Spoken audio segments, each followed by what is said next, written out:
Welcome back, folks, and thank you for joining for another soul-driven interview. I'm so excited today to introduce you to Clay Hodges, an entrepreneur, trader, yogi, and founder of Ronin Forex Group.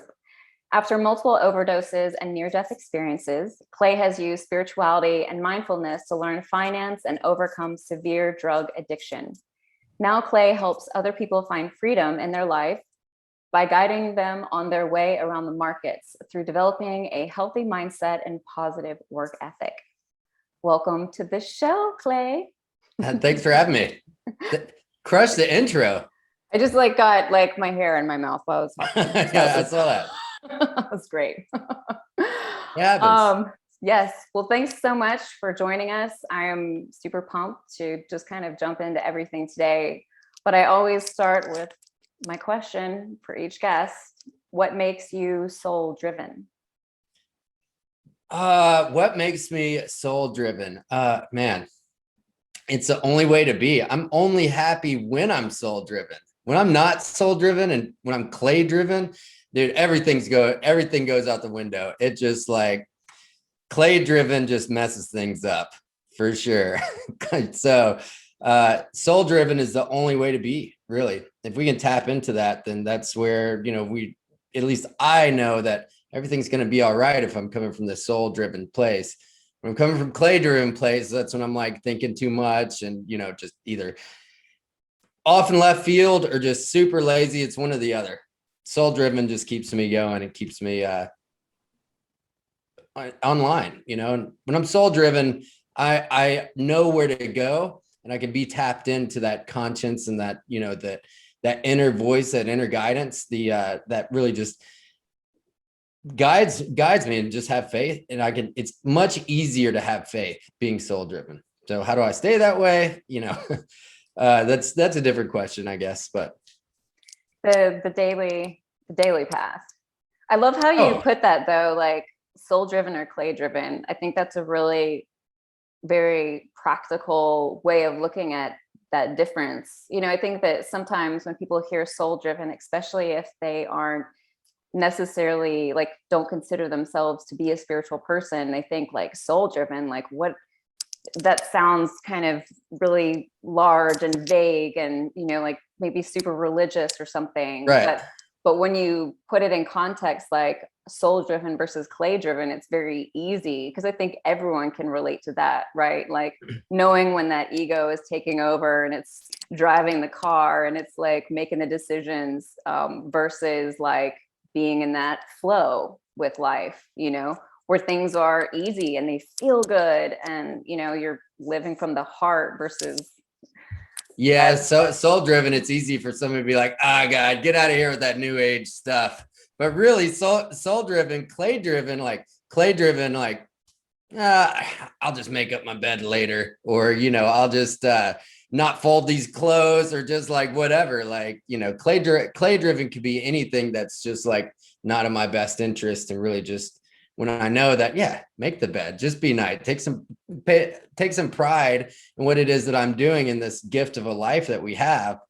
But yeah, clay driven, drives too fast in traffic or is late, which I guess I was clay driven showing up to this podcast and getting here on time.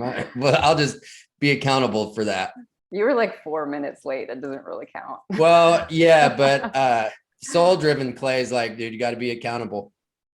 4 minutes is still 4 minutes. So yeah. Well, I think also though, being soul driven is having compassion for ourselves when we are late, right? Yeah. Being it's okay. It's all right. I did my best. Well, I don't know, but that's a gray area, because then it could be clay driven disguised as soul driven, trying to rationalize myself into so clay driven could be it's only an oatmeal raisin cookie. Yeah, but really it's those are the best. I mean, those are my favorite. You too. Those are my favorite. I feel like I'm an old grandpa when I'm I'll have the oatmeal raisin. But yeah. So well, but I feel the thing is what your intention is, right? And I think that that's really what, at least for me, helps delineate the difference between being Anna driven or soul driven. is like, did I tell myself I could kind of like get away with this, that I didn't really need to do that thing or be on time or whatever the case may be. Or was it just like, I got caught up and I got lost, but I really intended on being here. And Right. so then I can kind of give myself some compassion. You know what I mean? For sure. But yeah, I like that difference. Because I feel like it just brings it down to the practical. So I want to dive like right in. We have a lot to talk about. I like starting with backgrounds, and I feel like there's so much to unpack with yours. So first of all, can you tell us a little bit about yourself? And then I would also like to know,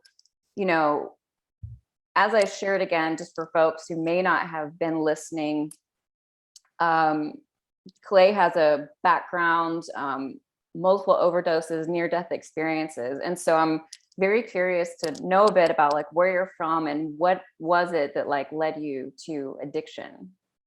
Right. Okay. Yeah. I mean, just like without going too much in like a chronological story about what it is or me, or just like, you know, well, I grew up in Kentucky, right? In rural Kentucky, but like, instead of just making a chronological order, because we'd probably be here for like 2 or 3 days. And the thing is like, with that intro and the way you're saying it too, it's like almost like this is like a special thing. It's definitely special, and a lot of grace came into my life to like save me for whatever reason, rather than I don't know, like I think it's like 80,000, 90,000 people that have died of overdoses this year. There's no like disputing that fact. It's not like that's like, you could call anything that is a true epidemic, pandemic. I'm not saying anything isn't or isn't, but that nobody talks about that. And it's almost like a term too, because people have been like, it gets thrown around in the news cycle quite a bit, like the opioid epidemic, or we're hearing a lot about heroin, fentanyl, all the stuff that's happening right now. And like, for me, it's not like super blessed, super lucky, super, whatever, the fact that I could come on here and kind of tell my story and be like, it's okay to go through that. And, if you're going through it there's like, you can get to the other side when it feels like, what's the point? I've been there for sure. And I think one of the reasons I decided to like just come out and start talking about this kind of thing more is because now like everybody has either a brother or a dad or like a cousin or uncle, or a friend who's their son like died of an overdose. It's not like it's that exotic of a thing. It's just like, or you have a cabinet full of pills, which that's where it kind of started. That is where it started with me in Kentucky, and growing up in this pretty rural area, and pain clinics were everywhere in like the late 90s, early 2000s when I was in high school.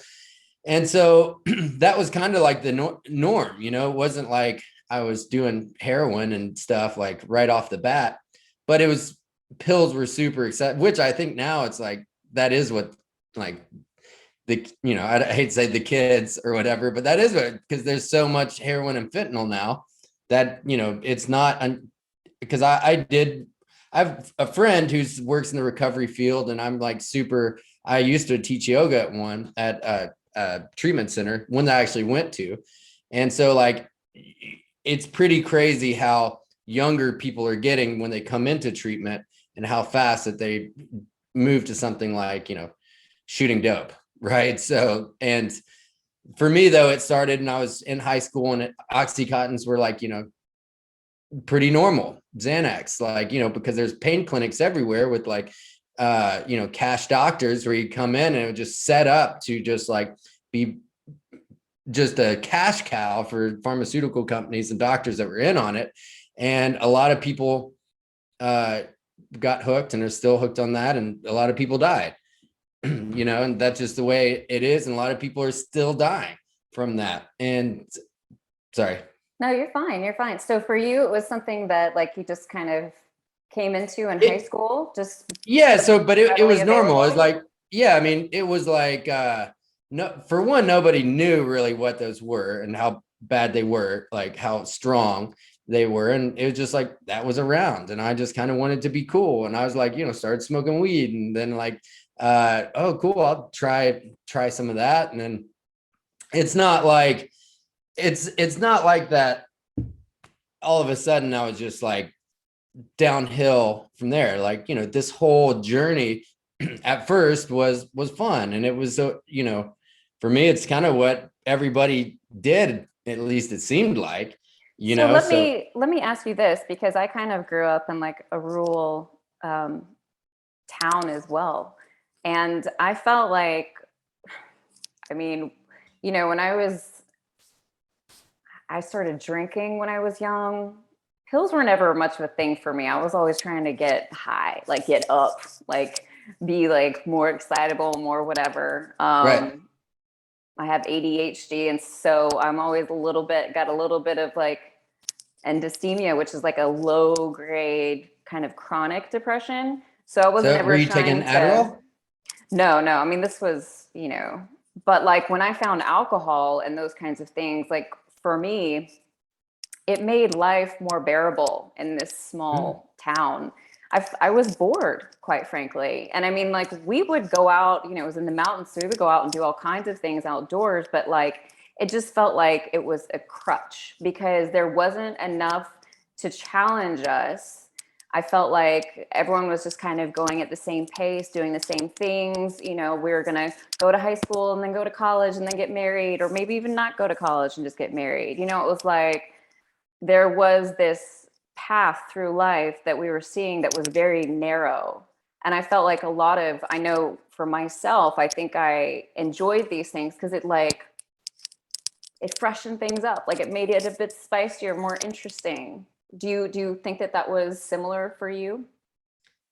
Oh yeah, I mean, it spiced things up for sure. But like the first thing that I thought of was like, it's no different now for people that it doesn't matter what it is they're using. Like it's just something to spice things up because their life is I was under the impression that like, yeah, but I was super young, right? I was like, I didn't have any really self-awareness, or that part of me wasn't being fostered, so I would be able to tap into that. And so yeah, I mean, of course, I drank because like, oh man, I feel at first really ultimately is because I didn't feel okay with myself for whatever reason. And so it made it so like drinking and drugs so I could kind of fit in and then like kind of build this whole identity around that. And then that became kind of who I was, not really kind of who, but it became who I was and what I did. And it was like also gave me confidence in a way, of course, at least when I was doing those things. And that I got wrapped up in that like identity until it spiraled out of control and almost killed me. So, I mean, do people do that now with something that would be, conceivably less harmful? Sure, like building their identities around some sort of political belief or some sort of, food or craft beer, and then it's like, you're like, oh man, I'm just getting this new craft beer, like 6-pack, but it's 24% alcohol. And I drink like 6 of these in the weekend. So it's easy to deceive ourselves with our identity. But really what I was doing for a long time was just running away from the real, like the life source that was inside of me, like telling me like, hey, you can do more. There's so much more to life.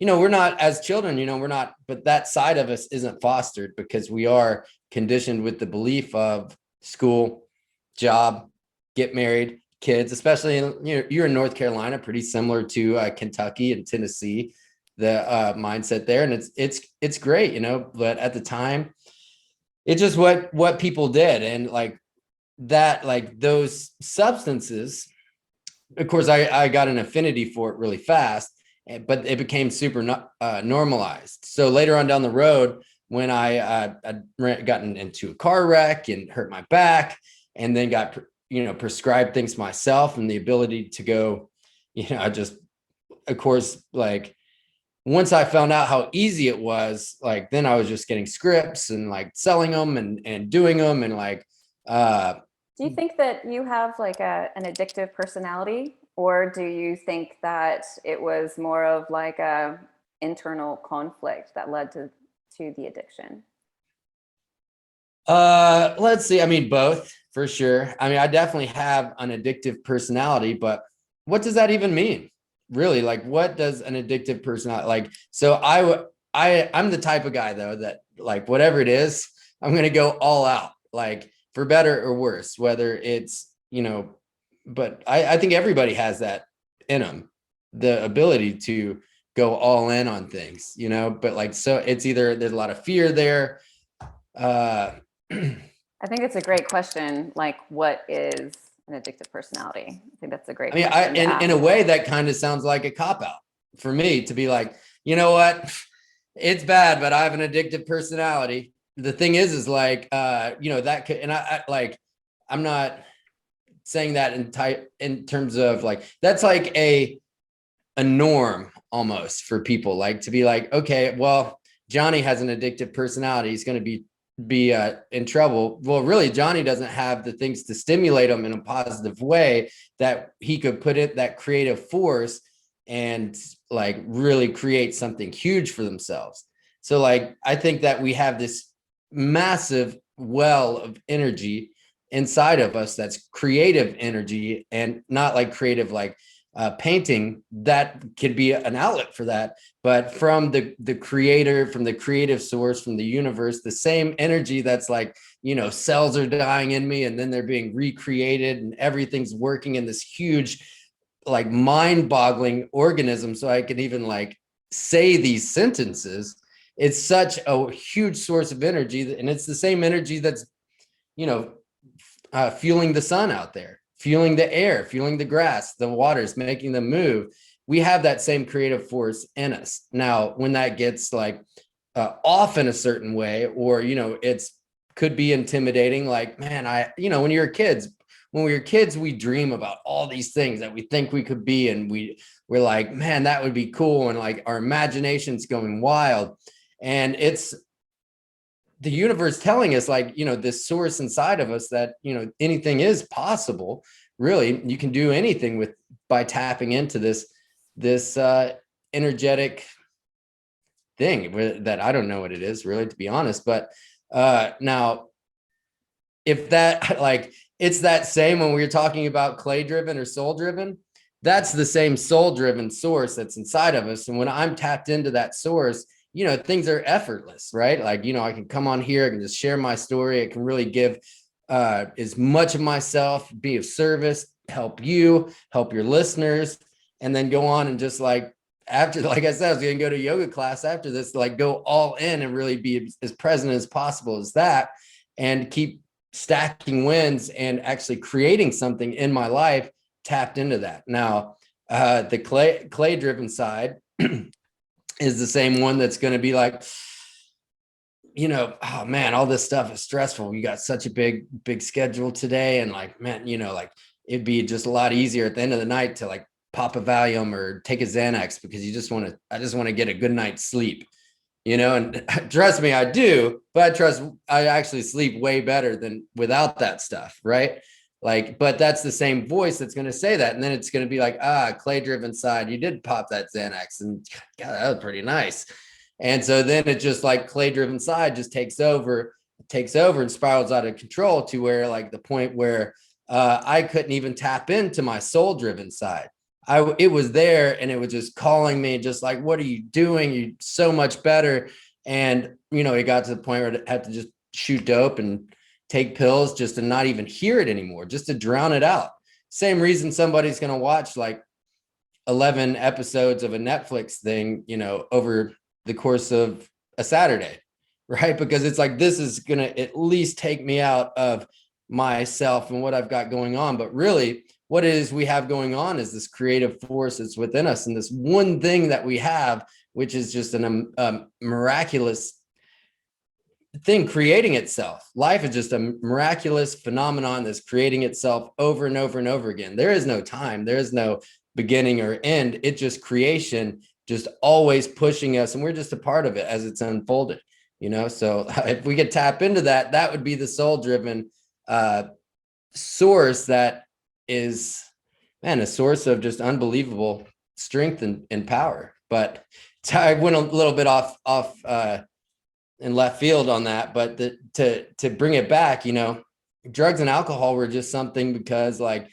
at the time I had this imagination, this everything going on, and I was a kid and I was young, and it was there, and I was like, and I felt uncomfortable in my own skin, which like had I had the right environment to really nurture that and to like not just be pushed into school and pushed into these things, all these things that I didn't want to do, but really if I was nurtured in a way that's like, you know, really that creative force could really be given the environment to blossom at a young age, you know. And it's not like it was my parents or anything. I had a great family. I have a great family. It was just the society that's like school, first grade, second grade, just dangled a carrot as you go. And I was just like, man, what am I even doing here? You know, I mean, I was just doing what I was supposed to do. And that was like, and the next thing you know, I'm like taking acid. I'm like, whoa, okay, cool. I can actually like, you know, this whole thing just opens up for me, whether it's weed, whether it's whatever. I just use that as an example. But and eventually that was like the clay driven side of me just completely Taking almost over. destroyed me. Yeah, I took in 2019, I took like a year off of drinking. I did like a 90-day no drinking challenge with friends, and it was it was so huge that I ended up extending it to a year. It's awesome. And I wasn't, you know, I wasn't an alcoholic, but I definitely have always had like an unhealthy relationship with alcohol. And I think kind of what you're talking to in regards to it being that numbing agent for a number of things. But two really huge things came out of that time period. The first one that I like realized the first month was I thought alcohol made my life more interesting, but it stole my life from me. 100%. And the second thing was just, and it really, I mean, it's still unfolding for me. I'm still seeing this. I'm still like fully coming to understand this. I had written a blog about it, but I think that we are all on this hunt for spirituality, for potentially that creative force that you're talking about, that connection, that that meeting place. And I think that drugs and alcohol, numbing out in other ways, but especially I think there's something really about drugs and alcohol that allow us to like tap in just like a little bit to what it could possibly be. And that's what kind of keeps coming back, like what we keep coming back for in hopes of finding that thing. And so until we actually are able to not only tap into that creative energy on our own, but be able to merge that, I think, with our spiritual self, you know, we're hungry. We're totally hungry. And so we're looking to feed that our spirit, because our spirit knows who it is. Our spirit knows it's like infinite, you know, and that's a scary thing in a body. I think that's a scary thing for a young person. I think what you kind of tapped on, like when you said, here I am young and I've got all of this energy, this creative energy, and I'm having to do all these things I don't want to do. You know, it's just like, I had this whole sort of like vision pop up when you said this of like raising a child and allowing them to follow those impulses instead of being like, no, you've got to go to elementary school and the middle school and high school and like Right. learn all these subjects that you could care less about. Yeah. No, Because, I think you know, need to be like, filling out the Scantron about, you know, Magellan and Christopher, these history events that may or may not have even happened. well, You I mean, know? it's just, you know, I barely made it through high school because I just kind of refused to go. It was like, these are not things that I'm going to be able to utilize in real life. And my principal couldn't argue with me. He was just like, well, yeah, you know, but like, why would we need drugs and alcohol if we were able to fully tap into that spiritual part of ourselves? I just don't believe that we would, because I mean, I don't know about you, but like I mean, I call coming out of yoga class like yoga, being yoga drunk. It's like that high that there is no hangover from. There is no shame. There is no, it's you connecting with you, right? And there's no drug and alcohol out there that can actually do that for you. And so being able to until we make that switch, I think we're always going back and we're always looking for things, to fill that void, to help us tap into something that's greater. Well, the flip side of that is like every influence that's coming at us, like from every angle, is not very few, unless you're really starting to find some, and follow some, like, unless you're an entrepreneur and you're on the entrepreneurial journey and realize that the journey of self-discovery to be a better entrepreneur is actually the journey of self-discovery and finding yourself anyways. Unless you go on that journey, which is what's so cool about and amazing about living with a purpose and figuring out what it is that you want and going after it. Unless you do that, then the flip side of that is, it's just going to be hit with mindless entertainment and, celebrities and politics and, all the things that are just going to be just take us away from the best version of ourselves. So, yeah, for me, drugs and alcohol were just like, awesome, I'm doing this now. Right. Because, and then I was like going to festivals and music concerts. I was like, whoa, this is amazing. I'm going to just this is all I'm going to do. And for a while, that's all I did. But and it was fun for a while. And then eventually it wasn't fun. And, all the party had stopped, but I couldn't. And that's like a big fast forward into, if I could just sum it up, So what do you think? What was it that actually helped you to change directions? Man,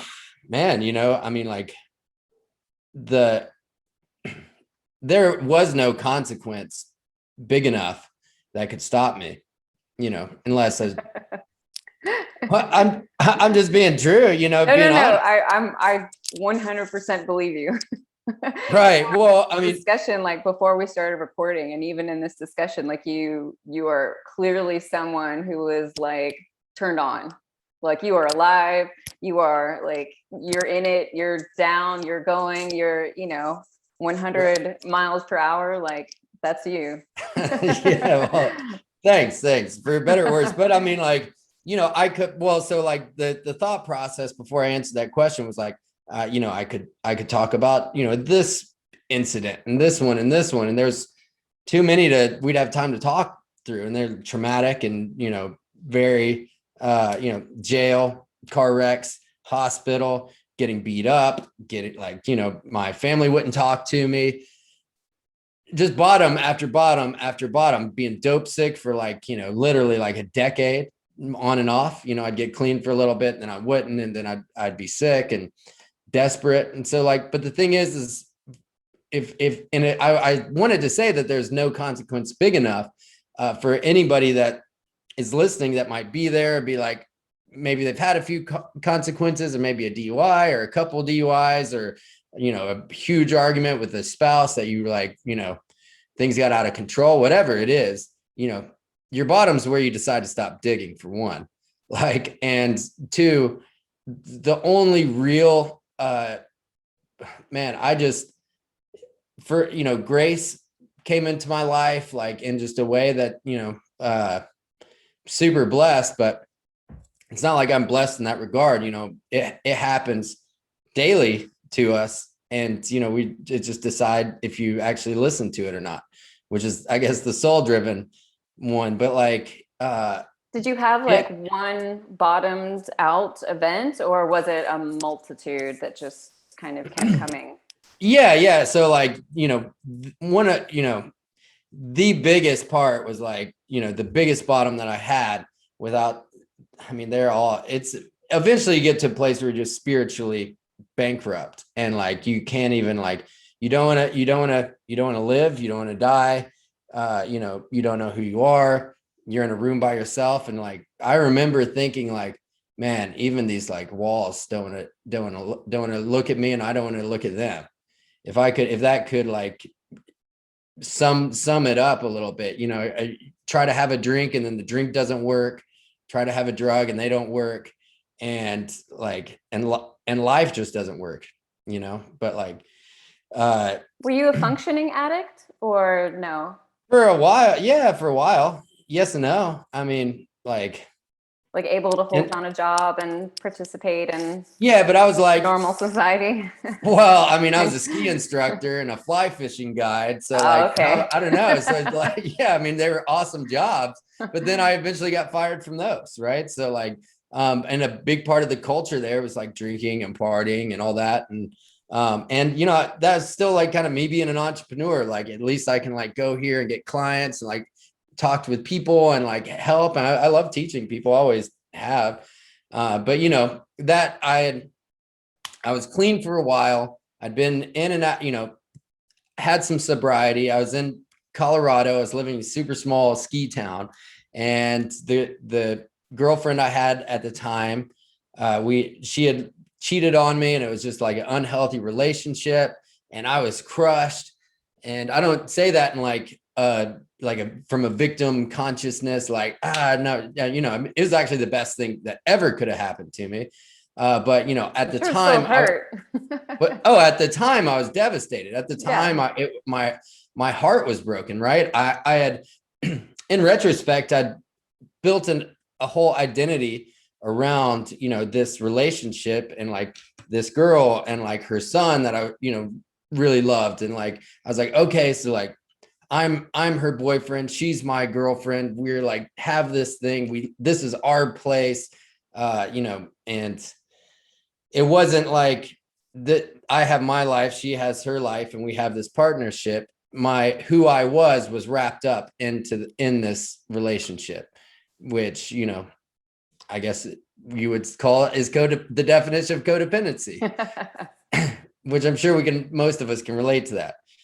So when that ended, I was just completely devastated, started drinking. I had to move out. Like she had cheated on me too. I was like, this, I left. It was this huge thing. And then I ended up, I'm like sleeping on the floor at, my friend who's another fishing guide. And next thing you know, I'm sleeping on an air mattress again. I'm out, on the old blow up air mattress. I don't know if anybody knows that, 3 a.m, you got to pump it back up again. And you're kind of like laying on the floor. The worst. There's no way not to be depressed in that situation. So like, so I just kept drinking, and then eventually lost my job at the fly shop where as a fishing guide, and just kind of carried on. Ski season started not too long after that. So I was like, all right, it'll be good. I'll be up on the mountain. I'll be skiing every day. But really, which is what I love to do that. But, eventually I was more just about numbing myself, drinking or doing whatever I could to just like delay the inevitable, which was going to be a huge episode. And it turned out that's what happened. Like we think that, we'll be able to control it, or it's going to be different this time. But, we keep looking for happiness in the same places that we lose it, and going back there. It doesn't have to be my story, but we think it's going to be different this time. We're going to go back with that person. And, but we forget about all the times that we're completely destroyed about it. Or, we'll go to this bar, or whatever the situation is. The places where we get most devastated, if we don't internalize and actually grow from the experience, we end up going back there. And that's exactly what I did. So eventually, I ended up at a bar, and she was there, and like, she led me outside, and the dude that she was with, which was another dude that like she had cheated on the guy she cheated on me with on this guy, apparently. So I really like dodged a bullet, but at the time, I went out there trying to follow her and like fix things. And then the dude she was with jumped me, broke my nose in front, like shattered my face in front of like the whole town, of what felt like the whole town. It was 2 a.m, but it's like this one bar on the strip, and everybody's outside. And, I was beat unconscious, loaded onto an ambulance. And, once I came to, they were like, if it's okay with you, we're going to give you this narcotic called fentanyl. And I hadn't had any opiates for a long time. And then of course, I was like, please God, if you think that's going to help, I like acted like I didn't know what it was. And of course, 2 days later, I got out of the hospital. And then the next day I found the dope man in one town over. And I'm like using dope again. Felt like the Phantom of the Opera, or like the Hunchback of Notre Dame. Like I had like broken nose, my two eyes, had like raccoon eyes, and my face was super swollen. And it was the winter. It's like 0 degrees, February, and I couldn't even like go out during the day because I was just disfigured. And so like, of course I started doing dope again. What else would I do? Like be like, okay, well, that sucked. I better get my stuff together. You would think a normal person would say that, but really, I just numbed the pain. Of course, I was, in physical pain, just excruciating. And, but the emotional and spiritual pain was infinitely worse. And so ended up overdosing one night in a Walmart bathroom, which is super classy. And they found me on the floor and took me to jail. And then I got out, went home, went to treatment, and then was like, you know what? I was clean. I was feeling good. I've been clean before. It's like, I know what to do. But I want to go back out there. I want to like ski season. I want to get my job back and kind of like, for me, like show everybody that I can handle this and I'll be all right, that I can be clean. And went back out there and, was out there for about a week and almost and overdosed again. And this time I was like dead for like, 40 minutes. And they kept reviving me and I'd come to and like go back out. And yeah. And so like, then it was just like, no matter what I did to pacify the way I was feeling, something horrible would happen. And I got to the place where I just had no choice, whether just to keep going till the bitter end, or, best case scenario, end up in like prison or something. And so, yeah. And it was just like the gift of desperation. Did you have any sort of like experiences in the midst of that, like, near death when you were in and out? Yeah. I mean, Do you remember like, anything? yes and no. I mean, when I that last time I did my shot and my friend was looking at me and I was like, it just like faded out, like, like the old television screens, like just like fizzled out. And he was like, was coming over to me like, oh shit, dude, are you okay? And then that was it. And it was just kind of like, I was just in and out, but so. That's a pretty intense story. Thank you for sharing Yeah, that's it. the G-rated version. Yeah, I'm sure. No, and the abridged version. But yeah, and so that was like, but whatever it is, like if somebody's listening, it's like, I've been there, man. And like, I would just, there's no shame in having a story. And the fact is that we all have a story to share, and it could help somebody else in getting the courage, which you already have, to share it and to be open and be like, I would share that story with somebody else who's been through it, and they'd be like, yeah, dude, that sucked, huh? How many times they hit you with Narcan? Only 2, huh? Man. So like, we can find some common, and I'm sure you have some stuff too. And like that we could find some common ground about that. It's like, only then can we actually really make a connection with somebody. And really like, it doesn't, for one, like whatever judgment, like I don't care what you think. I don't care what somebody thinks about anything, because that's where I've been. And that's actually like helps me in the entrepreneurial journey, because I've embraced that side of me, the shadow self, the clay driven self, and actually learned to function with it, most of the time. I don't think, I mean, the thing is I don't know if you know who Joyce Meyer is. Joyce Meyer. Yeah, she's like a female preacher. Kind of. Yeah. Kind of, She she's would, like she kind would of be like like, Joe, no, but yes, but kind of yes, like Joel. She's like Joel Osteen. They're kind of like boys, right? Homies. maybe. Yeah. Um, she's like, yeah. Anyway, I won't go off on that, but Right. she always said, my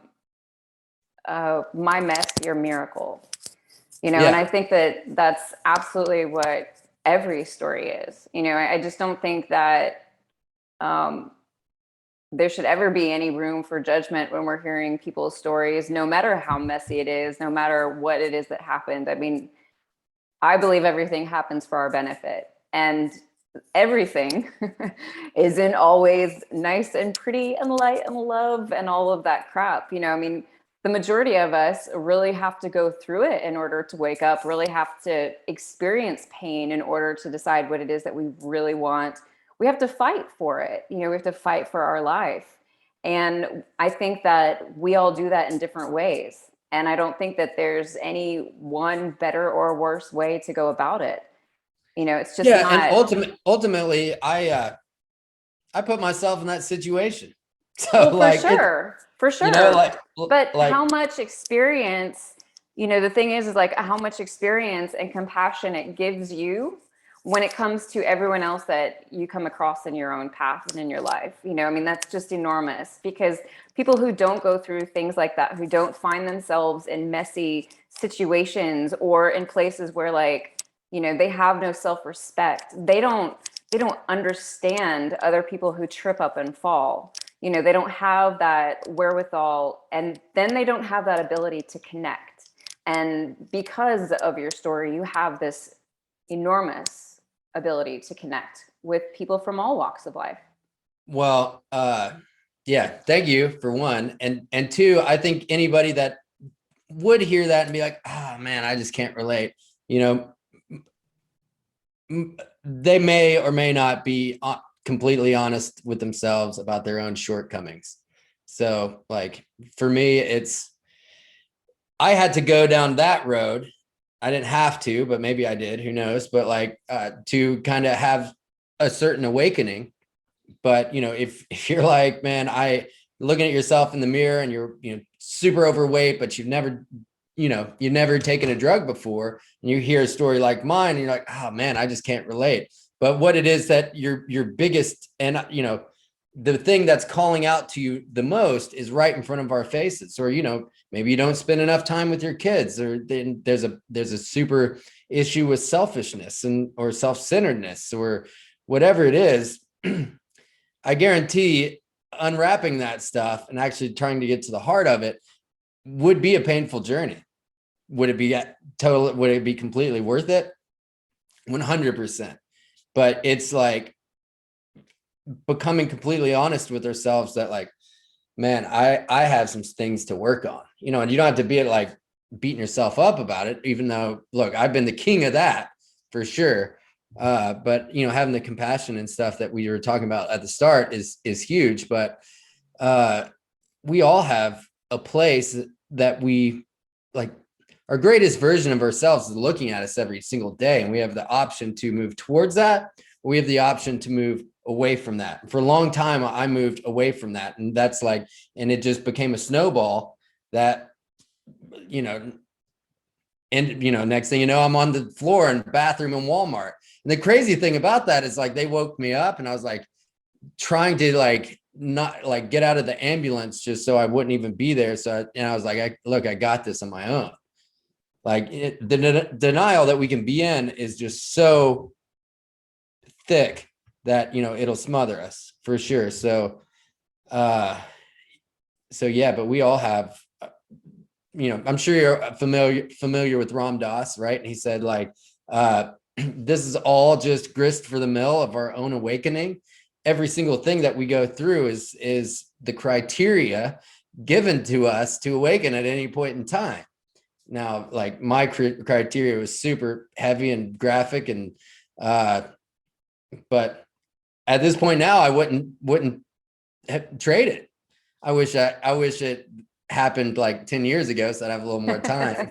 But it's Yeah. cool. If I could go back in time, you know, that question, like, what would you tell your younger self? And I'd be like, don't drink. Like, just stay away. Like, I don't know. I wouldn't Yeah, even my tell younger myself self to wouldn't not listen. drink. Well, but I would have, yeah, I would have potentially had a conversation with myself about drinking and about the unhealthy relationship that I had with it, you know, about maybe where that was coming from or potentially what was going on, because I wasn't aware. I didn't understand what it was going on with me, you know. Why would you be? Yeah, especially when you're young. And um so I want to kind of transition a little bit into finance and Okay. what it is you do today. So I'd really kind of like to start with, like, what was it about finances that drew you in? I mean, were you always really interested in finance? Is this always like, No, not really. I mean, I was just like, at the time, then I went back, I came to Nashville 2016, and I started to, and I'd already actually had been an entrepreneur. Like my first business was with my brother, and we started a juice bar here in like 2012. And it was actually a really awesome experience. We had like a spot in the local farmers market, which here in Nashville is like this huge hallway. So, which I mean, it failed miserably, but like, but you know, it's kind of, I realized I didn't want to be making juice for 8 hours a day anyways. uh so but like, so 20, so I've always had that entrepreneurial drive and spirit, like if anything's going to happen, I'm going to do it on my own. So like, you know, but so once I came back, I started to get on my feet. I was living in a halfway house, didn't have a driver's license. There's like 16 dudes there. The place was filthy. And so I was like, if the sun came up, I was gone. And then I was back at like 10 when I had to be back. And I'd, you know, go to a meeting, like an AA meeting or something like that. And the whole other time I was like either at the gym doing yoga, and eventually got a construction job here from a dude in recovery, gave me a job, which was great. And then I finally started to get back on my feet and get my own place.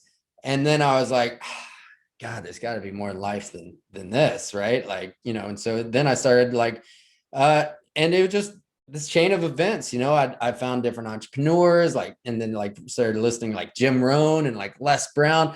What I really did to kick this off was completely consciously like, dude, I'm gonna just brainwash myself with motivational, like positive. So I'm like, you know, like looking up YouTube motivation videos, which there are millions to choose from. And then just like, I'd go walking because I didn't have a license. And I would just like, I've listened to like every Les Brown tape for sure. And like Les Brown, Tony Robbins, Eric Thomas, like, you know, you name them, especially the ones that were like popular when I was doing this, you know. And like it planted a seed in me that I was like, man, you know, maybe I could do something. Like, what do I have to lose? Why? Like, then of course I had to figure out what it is I wanted to do, which is a whole different thing. But like the seed was planted, and I saw trading, I saw finance. Uh, I was really good at it, you know, I just picked it up fast. Of course, I lost a lot of money to start. I'm not going to lie, but I was like super drawn to it. And I realized like, if I learned this, created something around it, nobody could take that like skill and knowledge away from me. And the fact that I had no money was a direct result because I didn't know anything about it. Nobody ever taught it to me.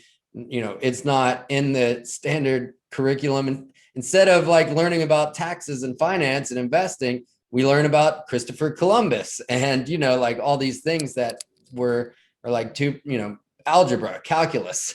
Doesn't really apply to day. And I've never had to use it in my business once. But like, so it just became this thing of me gaining knowledge, amassing knowledge, because at the end of the day, I finally had something positive that like I could wrap my imagination around. Like I talked about having our imaginations as a kid. All of a sudden, like I started to dream about stuff, and like people like, Grant Cardone and the 10X rule. And he's like, dream 10 times bigger. And like, because the only thing that really creates a ceiling for us is our ability to think that high. If you're like, man, how could anybody make, 100,000 a year while somebody else's, their goals might be that, while somebody else's 100 million, right? Or whatever it might be. And it's just an issue of thinking big enough. And all of a sudden I was thinking big about my life when all I had thought about was like, how I was going to get through today, which, and it's like the drama that I created around that, whether it was like, even the first time, a few times I'd gotten clean, I didn't really try to see the big picture. And so even today, just living with purpose, being of service, like, trying to connect with other people, which I'm doing now, helping other people that are in my business and teaching them how they can find some freedom and purpose and discipline. More than anything, it's a matter of discipline, and not just about finances, but life. Like, the more discipline we have about what it is that we're doing, actually the more control and freedom that we have, because you would think that like freedom's like, oh, I can just do whatever I want and wake up whenever and just kind of go with the flow, which in a way it is. But really, think of it this way: if you're driving your car or a motorcycle or even riding a bike, if you can't control the bike, if you don't actually have full-on control of the bike, how much freedom do you really have? You're going downhill, you're on a mountain bike and you're doing like 30 miles an hour and you don't have control, you have zero freedom in that moment, right? So this is just the path that I'm on currently, of becoming more disciplined about the things. Like, now it's just like becomes smaller and smaller and smaller. And it's like, disciplined with time and my food and, content that I see or produce, or how much I can get done in a day. And, but it's been a journey. How I started it was, just like opening myself up to the possibility that I could. So sorry, that was a long answer to that question, but there's a possibility there that, like, if I just thought, and I think this happens to a lot of people in recovery, and it's great because it's just where they're at, that they end up in, the same meeting or same group or whatever, but they've been going there for 15 years, but their life outside of that, still smoking cigarettes, still eating unhealthy, have tons of health problems, drinking energy drinks or watching tons of TV or porn or whatever it would be. And so they have this one facet of their life where, oh man, they got some freedom back from, drugs and alcohol or whatever it might be. But in this other one, it's just kind of morphed into these other areas of their life. And, and as a result, still haven't been able to picture anything more for themselves.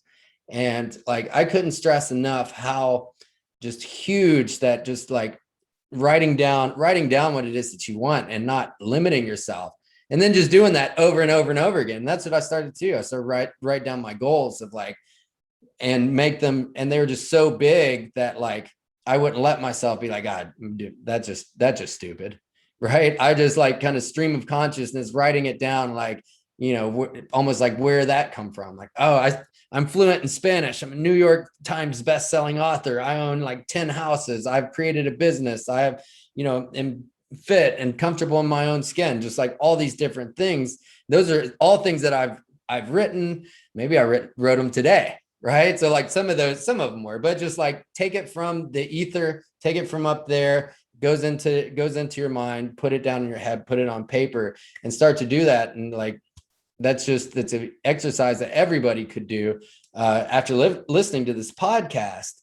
And there's that. And then the last thing that, we can just, if I could have some practical things that people could do, writing down your goals every single day. Don't think about it. It should take about 3 minutes, just on I use like a moleskin, and just aim for the stars, no judgment. Just pull it out. It might be hard at first if you've never done this before, but just let it flow on paper. Like I say it in the present tense. Like, I'm the best mom and I have the deepest connection with my kids, or I'm the best dog dad in the world and we travel everywhere and or whatever it might be, right? So like there's that. And at the end of the day, I write a victories list. And this is just all the things that I've done in the day that were positive, that were soul driven, right? So like for me, woke up at 5 a.m. Actually, it's supposed to be earlier, but my phone was on silent. Typically, I wake up around like 4, but whatever 6 hours of sleep is, to get a 6 hour window because that's where I run perfect on. So, but that's a win. I'll still chalk it up as a win. Had a great coaching call with my clients this morning. Just straight crushed it in trading. Came on here, connected with you. It was I've had a great time. Went to the gym, yoga class, take my dog for a run, do laundry. These are all like victories. But if I don't write these down, I'm going to end up going to bed and be like, dude, you didn't do anything today. Like, I don't know about it. I'm the type of person that could have just a packed day and go to sleep and just feel like, man, just not doing enough. But like if I can write it down, this is how I have built, and I would recommend your listeners to start the process of building a better relationship with ourselves, self-esteem, because then you can actually see these positive steps that we're doing every single day to move us forward. So like, I didn't just end up like, it didn't just happen that I ended up behind a toilet, passed out with, like after doing dope, right? It was small losses stacked up over a period of time, just losing every single day. And by losing, I meant not keeping the promises I made to myself, doing things that I knew I shouldn't be doing, talking to people I knew I shouldn't have been talking to, going things which are really against my inner nature, my best self, my soul driven self. That just stacked up in a way over time that created this massive catastrophe. Losses don't happen, just sometimes tragedies happen for sure. That's part of life. But just losing in life and like being out of control of, the way, your health, your physical body, your finances, all these things happen over time. Well, having a huge win, crushing it in your business, feeling the best, like you're the best version of yourself, or at least on the path to getting there, happens from, I made my bed this morning, I did my laundry, I took the dog out, I went to the gym, I followed my diet, I read today, I worked on my business, I did a podcast, and I mean, that would be a great day. That would just be stacking wins, and there's nothing huge there. So every now and then you have this massive win and you're just like, yes. And then at least you've written it down so you can have that moment to yourself to be like, that was awesome. You actually like knocked it out of the park, Clay, and you have that relationship with yourself that like, I'm totally worth winning. Like my dreams are worth it because I'm putting in the work and I should win. Well, you're retraining your mind. You're completely transitioning it from one thing to another, from a, scarcity mindset to an abundance mindset. And, not even abundance meaning money by any means, just what is possible, what is achievable. And I think it's very underrated. People, especially, I feel like there's so much conditioning around encouraging ourselves and congratulating ourselves and celebrating all of the little wins, when it's really, when we do that along the way on those little wins, like, yeah, I got up on time today, or I made it to that whatever, or I did that thing. Those are the things that do build up our own self-confidence, because they build up the trust that we have with ourselves. And every time that we say we want to do something and we don't follow through, there's like a part of that internal trust that gets broken. And over time, we stop believing ourselves. So when we're like, I'm going to get up at this time, there's a part of us that's like, no, you're not. Right. Yeah. And not just you, like, geez, Fred, how many times have you said that New Year's resolution that you're going to go get a gym membership and quit drinking and take little Billy to baseball? But well, I think it's really easy to talk. And especially I think in this culture, I was like listening to a podcast interview with an actress from Sweden, and she was talking about how Americans are so different, and that we talk about, first of all, we use a lot of superlatives like, this is so amazing, this is so great and wonderful. And, but then two, how like we're constantly talking about what we're going to do, but following through on that are very different. Whereas kind of, in their culture, like they just don't say things unless like they're going to do it. It's just, they're not as free flowing, with their style of communication. And she wasn't like putting America down by any means, but she was just talking about the differences between the culture. And that's certainly something that I see all of the time and have been guilty of myself, of course, For talking sure. the talk. 100%. Yeah. Definitely. Nobody's outside of that. So you founded the Ronin Forex Group. Can you tell us about what that is and kind of what your mission is behind your business? Yeah, for sure. So basically what I do, and the message has definitely evolved, but it's actually really a really cool thing. It's an opportunity for people now, which hasn't been around in the past 2 years, maybe going on 2 now, for like, say, retail traders, somebody who wants to learn about the markets and, is actually like dedicated enough, because it definitely takes dedication. But there are different trading firms out there. If you can demonstrate that you can manage your risk, that you can have a sound trade psychology, which I am really big on teaching people, is the discipline and psychology of the markets and trading. If you can demonstrate that you can manage risk, have a sound strategy and psychology, and then pass a test from the firm, there's multiple different ones out there that I help match people up with and mentor them to show them exactly what I did to pass these tests. Then you can get funded with capital to trade with. So, it's not like they're like, Anna, you did great, let's just send you $100,000 to trade with, but you get login details to their servers. So then you can go on their live accounts and trade for typically around 80% of your profits. So it's a huge opportunity in a way that, like, so when I was learning about, different entrepreneurial ways to go about it, or like, building a podcast, or, selling on Amazon, or creating some sort of like, Facebook ads agency, there's tons of different like outlets, and even more trainings for people to like, show you how to do these things. This is actually something that you can get, especially with the help. I made some software and some different tools that people can use to expedite the journey. It's a very real way to actually make money and have a side hustle, or whatever you want to call it.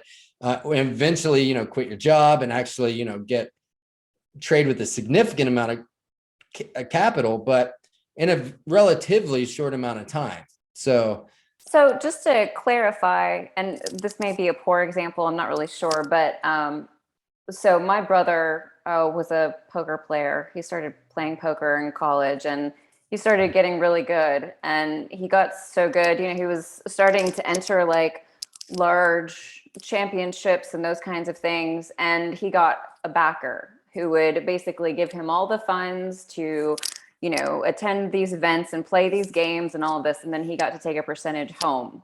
So is that kind of what you're talking about in regards to like being able to trade for these organizations or companies? Is that similar?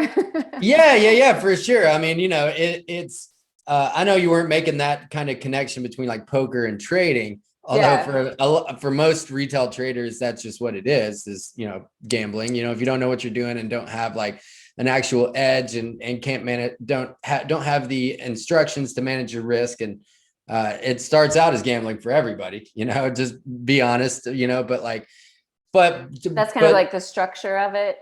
Yeah, to your point. So like, think about it this way. I just wanted to make sure it was easy. Right. So there's tons of like investment firms and stuff out there, and like different equity groups and stuff where, people put their money and that's where it ends up. But they actually need traders to trade for, those accounts and to create for the fund. Right.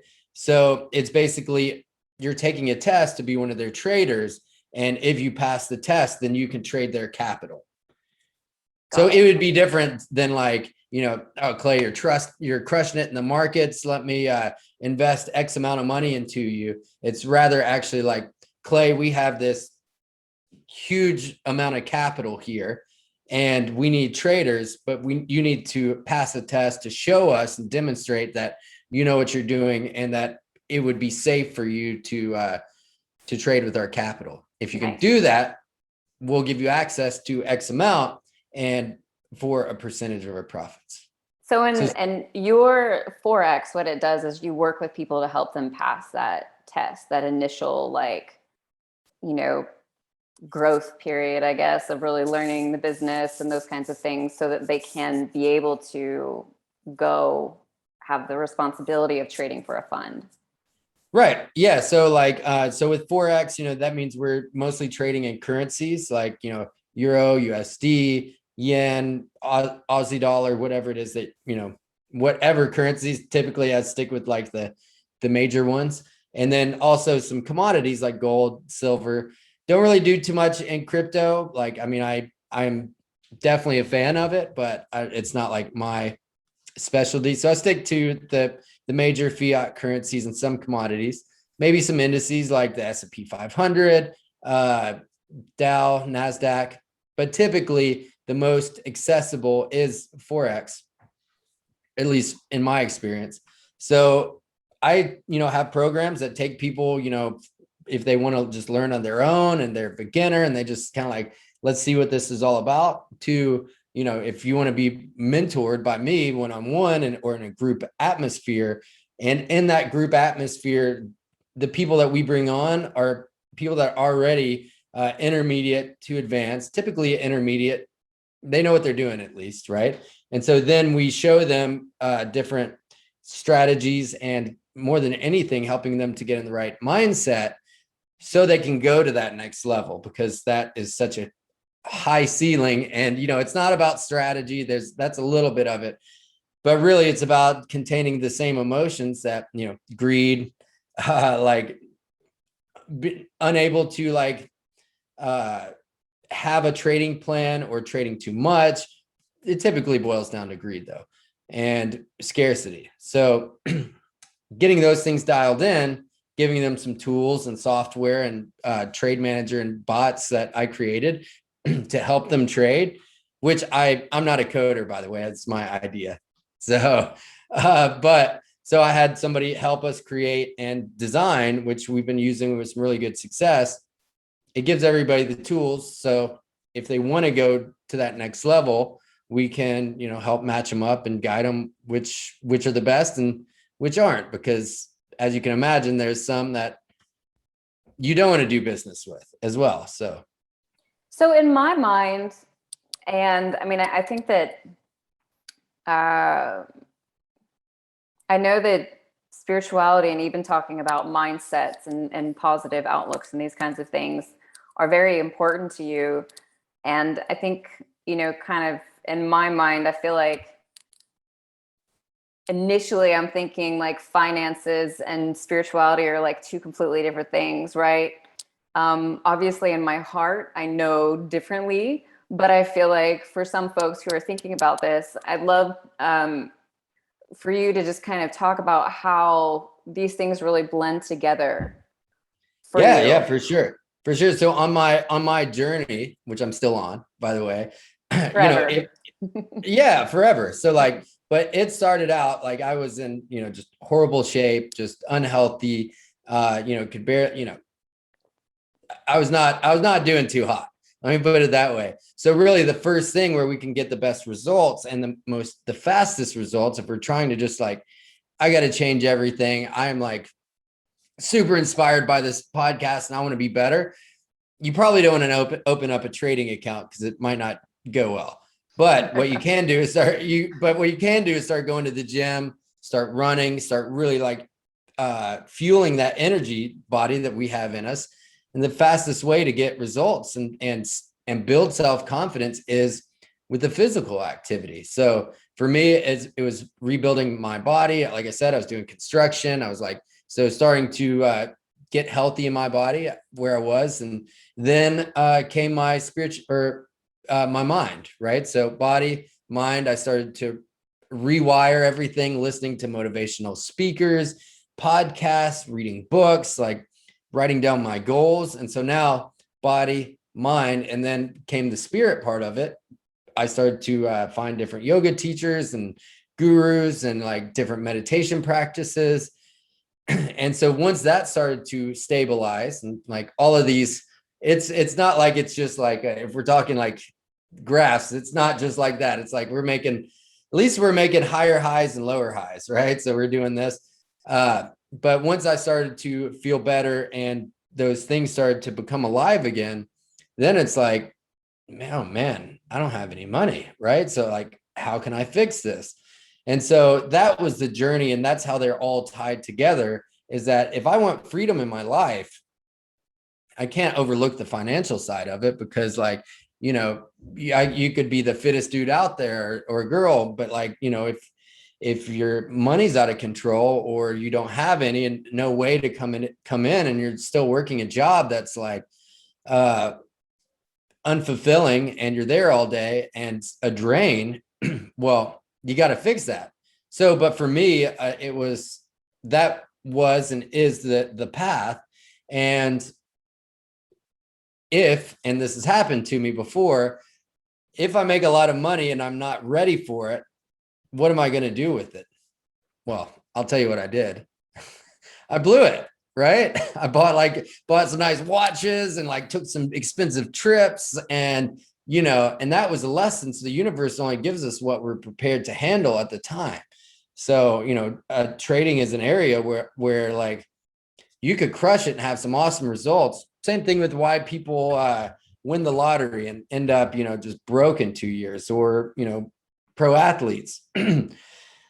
Because like there's not that maturity, spiritual maturity, I would argue, that to actually handle that. Like, like you see Spider-Man, right? Aunt B, and she's like, with great power comes great responsibility. You start making some serious money, it becomes like, one, hard not to get that ego going, and two, if you're not responsible with it, it's probably not going to end well. So Well, it requires discipline. It's 100% a discipline, right? So that's how the spiritual aspect of it, it's just a facet of life that, you can't run away from. And like, if you have the idea that, well, yeah, dude, but money's not everything. Like, trust me, I know, but it is something that you have to deal with. And like that like mindset, or like is a conditioned way of thinking that was put into us a long time ago. So like I've been like, I'm still on that path, but like I'll tell you what, when being somewhat secure in that aspect, and knowing what I'm doing and having a goal, and like having a business that's profitable and being able to do these things where it's growing and in the positive instead of the negative, is a great feeling and builds me up as a person. And because, my goal is to do good things with it. Now, I've had zero money and been happy, but I've had zero money and like been stressed. And it doesn't get much worse. So I just took Xanax and forgot about it, or drank or whatever, Well, and that was my way of dealing with it. We have so much conditioning around money. I know for myself, like the past 2 years, I've had some things come up around money that I just, man, blew my mind in regards to, because my parents, I mean, like totally different. One of them was just kind of, I would never say like, didn't care about money per se, but it just like wasn't like, it was just kind of like a part of life. It's what you do, it's what you have. I grew up in small businesses. So, and then the other parent was like hardcore, like never has enough. You know what Right. I mean? And like what she will do for an extra 50 cents is pretty insane as far as I'm concerned. But I thought I had surpassed those things in my life. And just in the last couple of years, these conditionings around money they've come out of nowhere and they've blown me away. I think it's so important for us to The one thing I should say that I really realized, because I was one of those people who, because of the extremities of my mother and the way that she always looked at money and how she chose to work over spending time with us, there was a lot of hangups that I had around money, you know, and like not Right. wanting to have it because I felt like, and it wasn't even that I didn't want to have it. It was just like a grudge I was holding against it, you know, but I never fully understood the impact that that was having on my life and the way that I viewed money, you know, until just very recently. Um, and I think that that's like it's such a huge dynamic, because like you're saying, like real freedom is not just like being able to get up and do whatever the heck you want. I feel like there's like, I start like kind of internally freaking out when I think about that, because I need routine and things to keep me, otherwise I get in trouble. Yeah. But I think that, you know, like real freedom is having financial freedom. And that financial freedom allows us to invest. I mean, like, it's really difficult to take care of yourself and eat well, you know, when you're barely struggling to pay the rent. It's really hard to, you know, find the space to sit down and meditate when like you're freaking out about how you're going to pay your bills. You know, like it's all connected. And we look at it as, like I mentioned in the question, you know, like being disconnected, but it's not, you know, it's all one and the same. Yeah. I mean, having an outlet for like, to be able to go to Whole Foods or, you know, a health grocery store and not freak out about the prices and just get whatever you want because it's like, this is what I like to eat. That's freedom. Like, obviously, like having a nice house and all this other stuff is like, but being able to have access and afford like our basic things, which are human right, you know, we should, that's how it should be, you know. So like being able, freedom to me is like, that is like a huge win and something I can be grateful for every day. The victories, the small wins that it took to get there too, and that is how it should be. But like if you're freaking out about, you know, where the next meal's coming from, and I've been there for sure, like Same. yeah, so that's we need to, it needs to be looked at, and but there's a way out of it. Same thing with like freaking out about where the next high is going to come from, or where the next dollar is going to come from, the things you might have to do to go out and get it, you know. And that's where a lot of people are at, or and it ends up in like credit card bills and, you know, going into debt and all these you know, student loans or whatever that's still there, and you got, you know, still like back in the mind. Paying that stuff off is important and is only going to create more freedom in your life to do what it is that you want to do. But it's a process. The same thing that we kind of were chatting about before this is like realizing that taking care of these things in our business and our life and our what our goals are is a spiritual process. And it's like, because I don't know if you've ever paid off a huge bill that like you didn't want to pay, but after you did, you're like, did it. I did it, you know, or like you don't want to do it. You've been avoiding it. It's a phone call you just don't answer. And then you'd like, all right, let's just take care of this. And you take care of it. And then it's like done and it's over with. That's like, you know, fueling up that soul driven side. It's the soul driven's like, yeah, you should have done that a long time ago, but we're good. We're good. We're making progress. We're getting there, you know, like, so, but it's the things that we don't want to do is like I said, staring us in the face. That's like, man, take care of this. Yes. And usually, so, and it comes down to physical, mental, spiritual. And then once that is really like, you know, on a trajectory higher, then the financial plane can start to be worked on. Agreed. Fully agreed. So I have one more question for you before we jump into our lightning round. Okay. And I'm curious about the lightning round. so I read that like your group or folks, I can't remember exactly, nicknamed you Ronin, and that's why your business is called, you know, Ronin. Well, it's actually backwards. It's actually backwards. Okay, tell me. I named the business Ronin, and then people started calling me that, and I was like, Well, that's kind of cool. I mean, so like you can call me Clay or Ronin, whatever. So But does Ronin have a meaning? yeah, Ronin. Do you know what a Ronin is or was? Still is. I feel like I'm kind of cheating because I've looked online. So share with us. Okay. So, well, What I remember is like warrior. right. Okay. So yeah. So in feudal Japan, right? So people are like, God, oh, feudal Japan, where's this going? But like back in the day, it was samurais and stuff, and they were like super loyal. They're like clans. They're like, would obviously give their life for their clan, right? So you may know about like the if they're disgraced, they would commit suicide, just crazy stuff, right? So, but like there when somebody like left or was like went on their own or didn't want to be a part of this clan or the rituals or whatever it is they were doing, they would go on and be like what would be called a Ronin, which meant like a samurai without a master. So, which kind of related into like a wanderer, almost like still a warrior archetype, but somebody who doesn't have an allegiance to a certain way or a certain group or a certain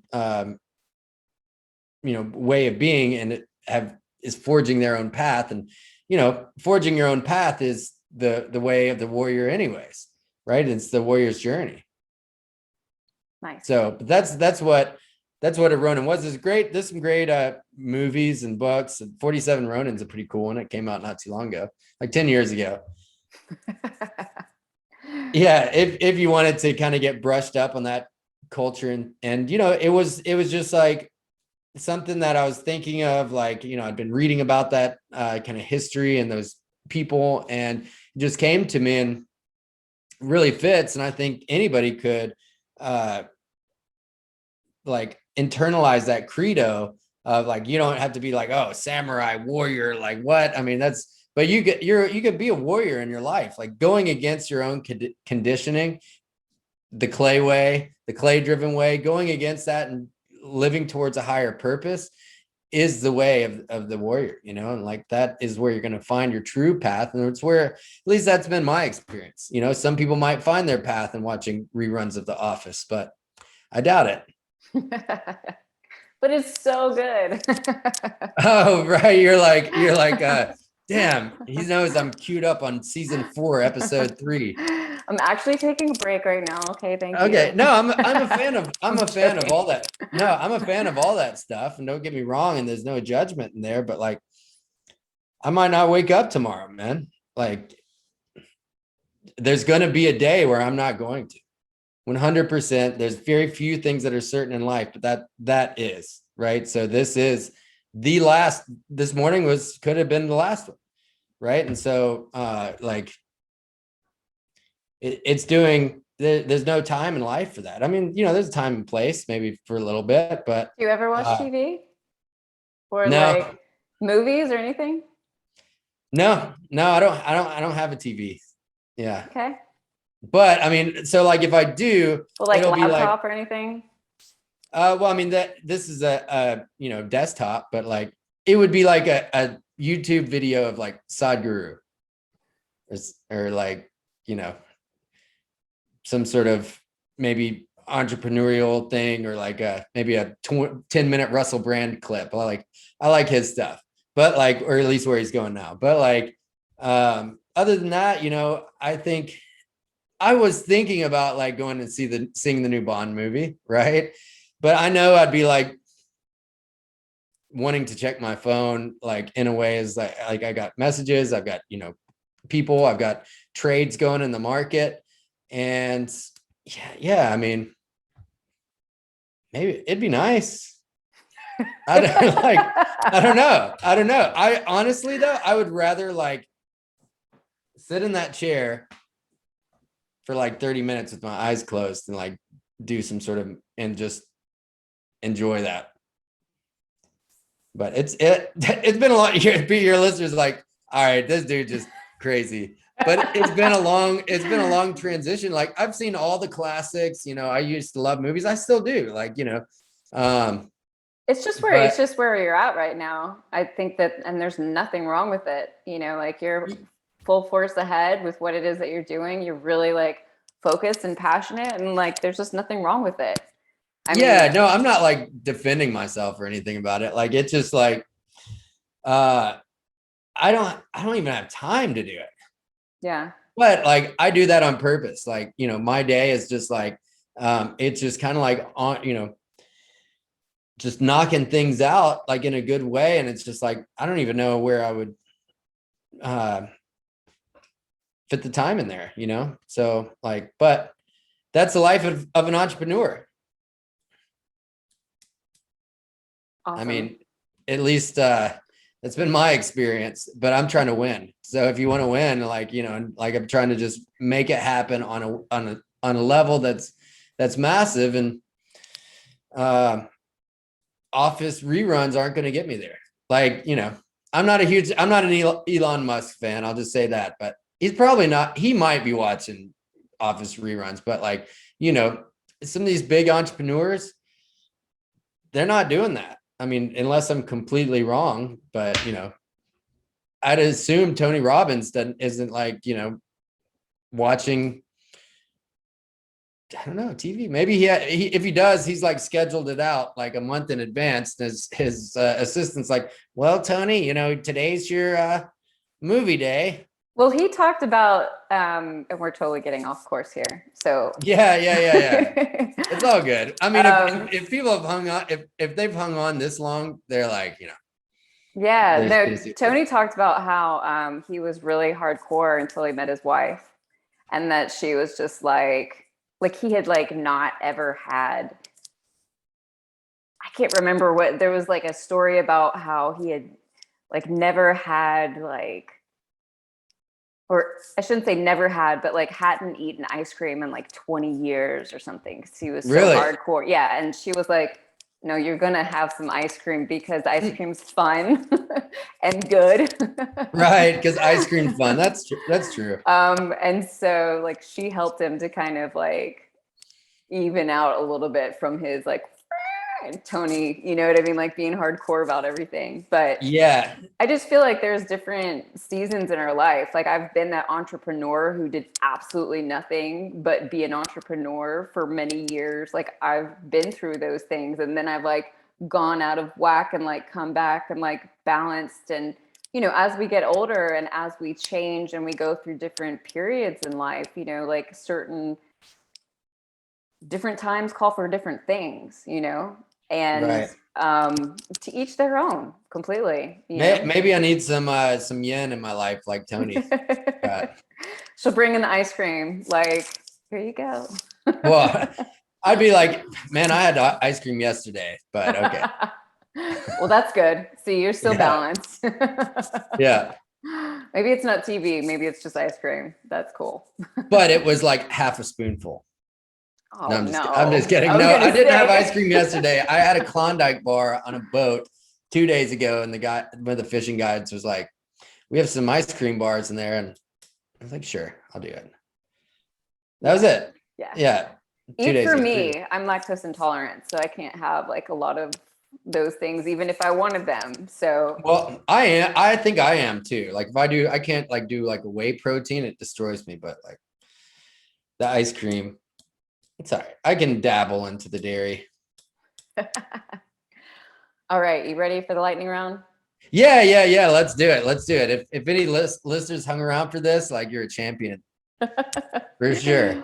Okay, so these are quick answers, and I'm not going to say anything. I'm just going to move on when we're finished with each one, okay? Okay. Okay, Cool. so first question, what is the one habit that you can't live without? Okay. Wait. So the screen just kind of, okay. One more time. What is the one habit that you can't live without? I would say yoga.